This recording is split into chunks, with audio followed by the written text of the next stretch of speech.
मेरा सभी से अपील है और निवेदन है कि ये 15 दिवस दिवस का जो सड़क सुरक्षा अभियान है, ये माननीय मुख्यमंत्री जी महोदय की निर्देशों की पालना में चलाया जा रहा है। लेकिन अपन सड़क पे चलते हैं, तो हमारे लिए तो डेली सड़क सुरक्षा अभियान है और सभी यातायात नियमों का पालन करें। जैसे वाहनों की संख्या बढ़ रही है, जैसे टू व्हीलर, फोर व्हीलर की संख्या बढ़ रही है, यानी कि परिवहन सेवाएँ जो विकास का तो एक आधारभूत ढांचा है ही, लेकिन इसके साथ में क्या है कि कुछ गंभीर परिणाम भी सामने आते हैं। तो उनका विशेष ध्यान रखते हुए, ट्रैफिक नियमों का पालन करते हुए सुरक्षित तरीके से रोड पे चलें, सुरक्षित रहें, स्वस्थ रहें और अपने परिवार को सुरक्षित रखें। एक शहर के अंदर जो ओवरलोडिंग वाहन है या फिर जो छोटे बच्चे आजकल जो इलेक्ट्रिक जो वाहन है, जो स्कूटी है, जो बाइक है, वो ज़्यादा चलाते हुए नजर आ रहे हैं, उन पर कोई अपना सख्त जो कार्यवाही है या कुछ अलग?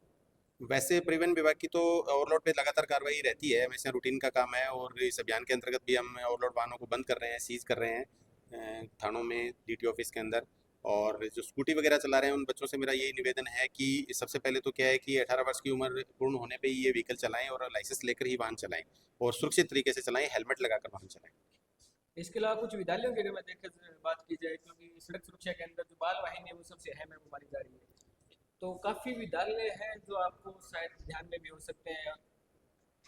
क्या सभी विद्यालयों के अंदर जो बाल वाहिनी है वो कंप्लीट रूल्स है वो फॉलो कर रही है, नहीं कर रही, उनके ऊपर भी कुछ कार्रवाई वगैरह हुई है अभी तक कोई? बिल्कुल, अपने नौहर ज़िले की बात करें तो लगभग 580 प्लस बालवाहिनी है, जी। जिसके अंदर लगभग 450 बालवाहिनियों को चेक कर लिया गया है और 150 बालवाहिनी के आसपास की आरसी भी सस्पेंड कर दी गई है, जिनकी फिटनेस नहीं थी या किसी न किसी कारणवश से वो फिट नहीं थी बच्चों को ले जाने के लिए, तो उनकी आरसी सस्पेंड कर दी गई है और 450 बालवाहिनियों को चेक कर लिया गया। और वैसे भी रूटीन के अंदर जो व्हीकल आ रहे हैं, ऑफिस के अंदर आ रहे हैं और अपनी फ्लाइंग भी कार्रवाई कर रही है, तो बिना फिटनेस अगर व्हीकल मिलता है तो उसको सीज कर रहे हैं बालवाहिनी को, और ऑफिस के अंदर जो आ रही है उसको प्रॉपर तरीके से चेक किया जा रहा है कि उसमें किसी तरह की कोई कमी नहीं हो और बच्चे सुरक्षित रह सकें। सर, एक अंतिम और लास्ट सवाल की, दिन पर दिन जो स्लीपर बसें उनकी संख्या वो लगातार बढ़ती जा रही है, ऐसे में डेकोरेशन के चलते जो रोड सड़क सुरक्षा है, जो यात्री है, उनकी सेफ्टी के जो मेजरमेंट है वो धीरे धीरे कम होते जा रहे हैं डेकोरेशन के चलते।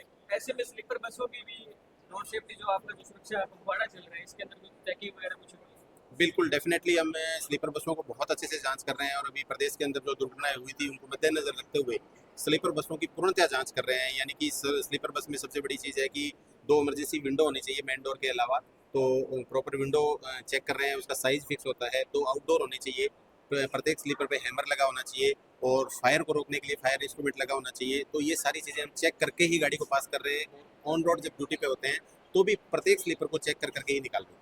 ठीक है। जो है सड़क सुरक्षा पे मैं परिवहन विभाग, राज्य सरकार, पुलिस प्रशासन के साथ मिलकर हम लगातार चला रहे हैं। अभी तो 18 तक विशेष गवर्नमेंट का कार्यक्रम है। इसके साथ साथ मेरे एनजीओ के द्वारा डीटीओ साहब के निर्देशन में हम लगातार पूरे 1 साल काम करेंगे ताकि सड़क दुर्घटना पर रोक लग सके। ठीक है सर, युवाओं को क्या संदेश देना चाहोगे? मैं तो सबको एक ही बात कहना चाहूँगा, भैया जीवन बहुत इम्पोर्टेंट है, इन खातर साधन चलाता ध्यान रखिए और कोई गलती माफ हो जाए, सड़क दुर्घटना यदि थे गलती कर दी साधन चलाती वक्त या सड़क पर आगे कोई गलती कर दी तो जान जानती रहेगी, बाद में कोई दोबारा मौका कौन मिलेगा, इन खातर विशेष तौर पर सावधानी पूर्वक साधन चलाए। ठीक है।